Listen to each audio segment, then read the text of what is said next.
Bonjour à tous, aujourd'hui on va voir les SOR ou Security Orchestration, Automation and Response. Alors, en premier lieu, qu'est-ce qu'un SOR? C'est une plateforme d'orchestration, d'automatisation de la sécurité et des réponses, est un ensemble de logiciels développés pour renforcer le niveau de cybersécurité d'une entreprise. Une plateforme SOR va permettre à une équipe d'analystes en sécurité de surveiller les données de sécurité provenant de diverses sources, notamment des systèmes de gestion des événements et des informations de sécurité et des plateformes de cyberveille. Les principales caractéristiques d'un SOR vont être que ces solutions vont hiérarchiser et normaliser les activités de réponse à un incident pour permettre aux équipes de sécurité de collaborer lors de l'investigation et de la gestion des incidents. Les flux de travail qui peuvent être traités par l'automatisation suivent des processus de réponse normalisés qui sont définis dans des stratégies de sécurité qu'on appelle des playbooks. Donc les plateformes SOR vont varier selon les fournisseurs, mais elles doivent toutes inclure les fonctionnalités essentielles suivantes. L'orchestration. Donc une solution SOR va faciliter la connexion entre les outils de sécurité et de productivité tels que les pare-feux et les outils de détection et prévention des intrusions. L'automatisation. Une solution SOR va permettre d'automatiser le flux de travail de cybersécurité standard tels que l'identification des alertes de sécurité et des intrusions éventuelles. L'intervention. Une plateforme SOR repose sur des processus autant automatisés que manuels pour permettre une réponse rapide aux menaces de sécurité. Et l'intégration, puisqu'elle s'intègre avec tout un éventail de produits de sécurité complémentaires pour renforcer le niveau de sécurité global de l'entreprise. On va avoir plusieurs raisons pour utiliser un SOR. En premier lieu, les équipes de sécurité sont régulièrement confrontées à un grand nombre de menaces telles que les logiciels malveillants, le phishing, etc. L'automatisation de la cybersécurité est aussi essentielle pour gérer ce flux constant de menaces. Donc les plateformes de machine learning peuvent améliorer la réponse à l'incident en tirant des enseignements des données historiques et en agissant de manière indépendante, de façon à ce que les équipes de sécurité puissent gérer les tâches qui ne peuvent pas être automatisées. Ils permettent aussi d'améliorer la réponse à un incident en anticipant les menaces avant qu'elles ne surviennent. Donc l'explosion du nombre de terminaux intelligents sur un réseau va de pair avec une augmentation du nombre de points d'entrée pour les hackers. Et certains établissements tels que les banques utilisent des systèmes SOR pour assimiler les données provenant de ces terminaux distincts et répondre rapidement aux menaces de sécurité potentielles avant que les exploits ne puissent se produire.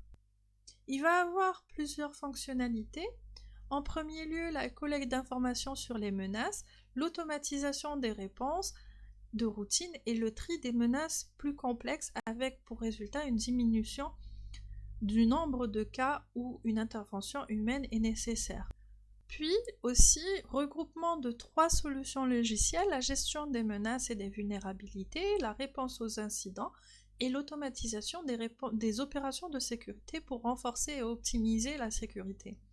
Le recours à la fois à l'intervention humaine et manuelle à la technologie de machine learning pour analyser les données de sécurité entrantes et pouvoir prioriser les étapes de la réponse à un incident.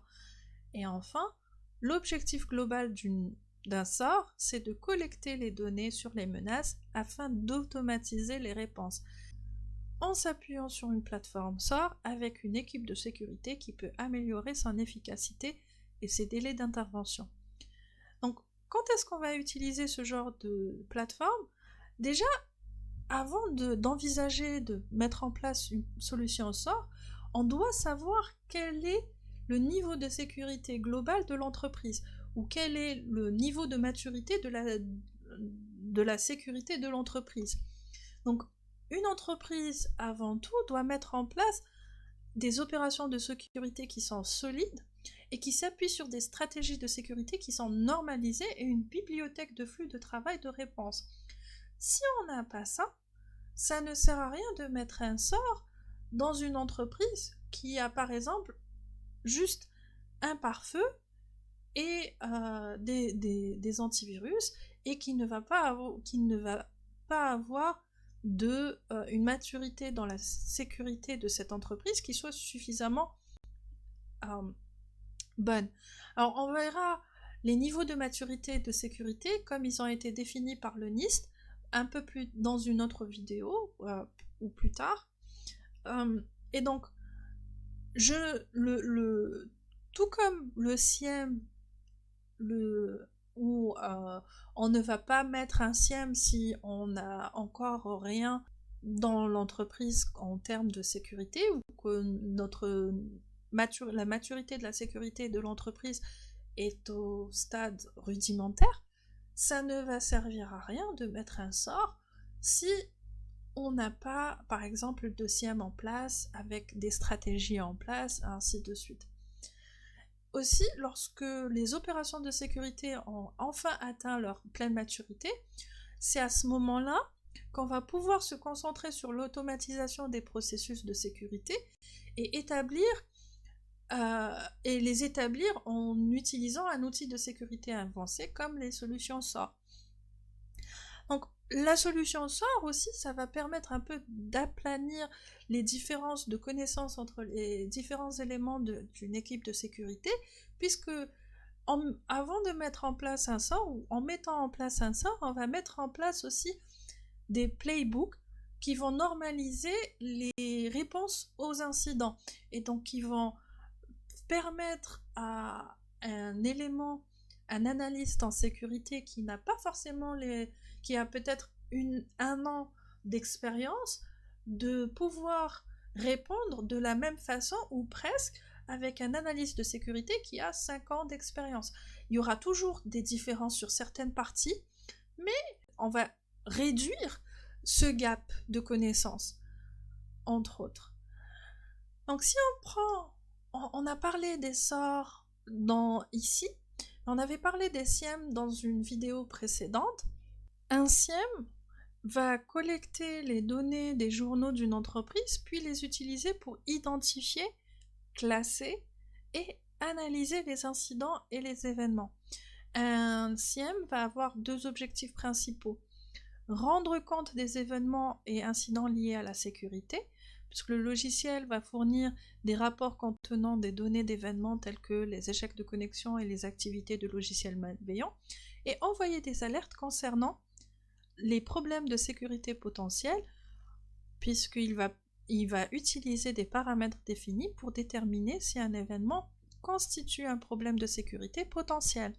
Donc le SIEM va avoir pour seul objectif de collecter et d'envoyer des alertes à l'équipe de sécurité pour investigation, tandis que le SOAR va utiliser les données concernant les problèmes de sécurité pour automatiser la réponse, et il va recourir également à l'intelligence artificielle pour anticiper des futures menaces similaires et y répondre. En d'autres termes, les solutions SOAR et SIEM jouent des rôles différents au sein du SOC. Donc généralement, les équipes de sécurité vont combiner les outils SOAR au SIEM, et les 2 plateformes sont complémentaires et peuvent fonctionner de concert pour renforcer les opérations de sécurité globales. Donc le SIEM, finalement, collecte et corrèle les journaux pour identifier les événements qui pouvant être considérés comme des alertes, et il est doté de fonctionnalités de référentiel et d'analyse des journaux, ce que les SOAR ne disposent pas. Tandis que lorsqu'on utilise un SOAR avec un SIEM, le SOAR va pouvoir recevoir les données du SIEM, puis prendre la direction des opérations de réponse. En fait, le SOAR va offrir un emplacement aux équipes de sécurité qui va être centralisé pour réunir les informations contextuelles et répondre aux alertes. Sans une solution SOAR, les équipes de sécurité devraient utiliser toute une série d'interfaces indépendantes en plus du SIEM. En associant la plateforme SOAR et une solution SIEM, les équipes de sécurité peuvent travailler efficacement en s'appuyant sur ces 2 plateformes pour identifier les alertes qui nécessitent une investigation plus approfondie et une résolution. En fait, quand on regarde les différentes solutions de sécurité qu'on a vues précédemment entre les SIEM, les SAR et les XDR, on commence à se poser la question, finalement, pourquoi on va utiliser un XDR pourquoi on va pas utiliser un XDR plutôt que des solutions SIEM et SAR ensemble? Et d'après un rapport de Forrester qui est titré Adapt or Die, XDR is on a collision course with SIEM or SIEM and SOAR, les technologies XDR, SIEM et SOAR sont utilisées dans des circonstances qui sont similaires, mais qui vont adopter des approches totalement différentes. Donc, un SIEM est essentiellement un outil de collecte des journaux destinés à faciliter la mise en conformité, le stockage des données et leur analyse. Et l'analyse de sécurité est une fonction qui est généralement greffée sur les solutions SIEM et qui est incapable d'identifier correctement les menaces sans l'utilisation d'une fonction distincte d'analyse de sécurité sur des ensembles de données volumineux. Une plateforme SOAR va intégrer des fonctions d'orchestration, d'automatisation et de réponse à la solution SIEM. Et donc il va permettre à des outils de sécurité disparates de fonctionner de manière coordonnée. En d'autres termes, c'est le SOAR, une fois que il y a eu détection, etc., c'est le SOAR qui va pouvoir dire l'orchestration, dire voilà, toi tu fais ça, toi tu fais ça, et toi tu fais ça, par exemple.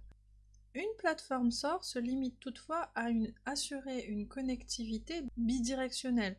Malgré son utilité, elle ne résout pas la problématique de l'analyse des grandes données, pas plus qu'elle ne peut protéger à elle seule les données ou les systèmes. Le XDR, lui, a vu le jour pour combler le vide qui est créé par les SIEM et les SOAR grâce à une approche qui est complètement différente, ou plutôt qui est très différente et qui va être axée sur l'optimisation et les données des points terminaux.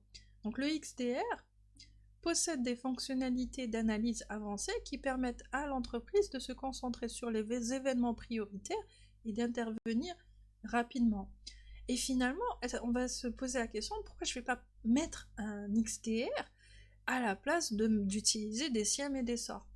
Et en fait, on ne peut pas dire comme quoi l'XDR va pouvoir remplacer les SIEM et SOAR, puisque si l'XDR offre aux entreprises de nouvelles fonctionnalités de sécurité et une protection renforcée, il ne peut pas et ne doit pas se substituer aux solutions SIEM et SOAR.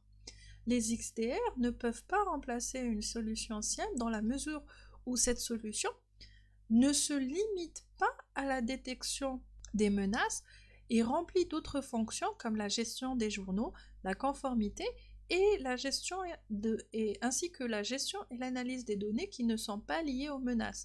Bien que l'XDR peut généralement exécuter des opérations liées aux menaces et remplacer le SIEM pour ce point-là, certains besoins d'une entreprise peuvent être uniquement satisfaits par une solution SIEM. Et la plateforme SOAR va offrir quant à elle de précieuses fonctionnalités d'orchestration qui vont aider l'équipe de sécurité à optimiser les ressources et à prioriser les activités. Donc, comme une solution XDR est généralement dépourvue de ces fonctionnalités d'orchestration, il est important de conserver un système SOAR et de l'intégrer au XDR.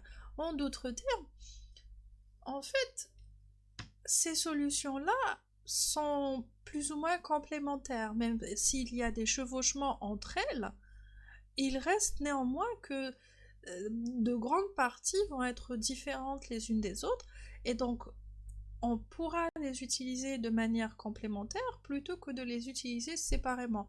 Est-ce que ça veut dire que je vais forcément utiliser tout en même temps, ou bien je vais utiliser juste un XDR et puis par la suite mettre en place un SIEM et un SOAR? En fait, ça dépend vraiment du niveau de maturité, de sécurité de l'information de l'entreprise, et donc à chaque niveau, on va avoir des besoins qui vont être différents. Et donc, vu de ce point-là, ce ne sera pas la même chose. Sur ce, je vous souhaite de passer une bonne journée ou une bonne soirée et à très bientôt pour la prochaine vidéo. Bye!